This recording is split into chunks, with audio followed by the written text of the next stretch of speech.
Hi, I'm here with Steve Bai, who's a marketing manager at Roche Applied Science, and Steve's going to tell us a little bit about the cOmplete His Tag Purification Resin. Yeah, Mike, thanks for stopping by. This is a great new product. cOmplete His Tag Purification Resin. It's really, the innovative feature is the way that we bind our nickel onto the column. Okay, and that's important. It's binding more tightly. That's important because of the chelating agents that might be present in your protein sample. That's exactly right. The nickel is bound more tightly so that you can do a number of different things with His Tag purification that you haven't been able to before. Things like EDTA and DTT, having those in with your buffer so that your protein is protected.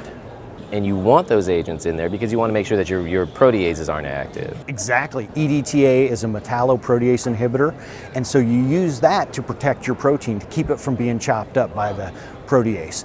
DTT is also used to keep your protein from being aggregated or clumping together during the purification process.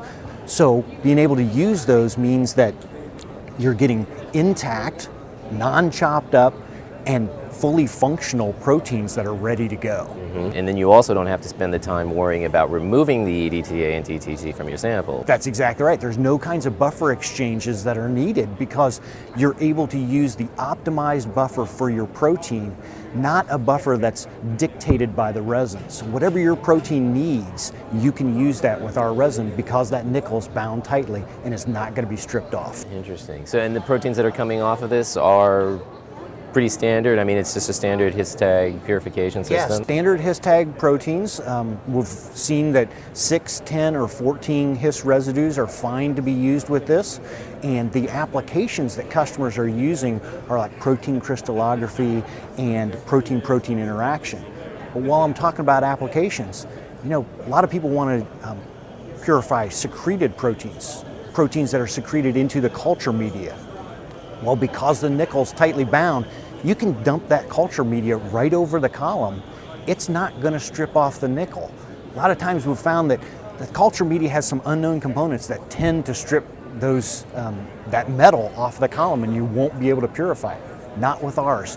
Ours use the media right on the column, purify your protein, and it doesn't get stripped away. So that's a huge time savings then, right? Yeah, you don't have to worry right. about buffer exchanges. Exactly, no buffer exchanges. You're optimized for your protein, and it's saving you time because you don't have to do buffer exchanges to get rid of what you can't use on a column, and you're not doing anything at the end either as far as recharging. So you can really save a lot of time. You can spend your time studying your protein and less time purifying your protein. Interesting. Let's talk about form factor. What's available now? What's in the works? Yeah. We have it available as a slurry right now so that you can use it in batch processing or pack your own columns. Well, Steve, thanks a lot for talking with us today. Thank you very much for stopping by.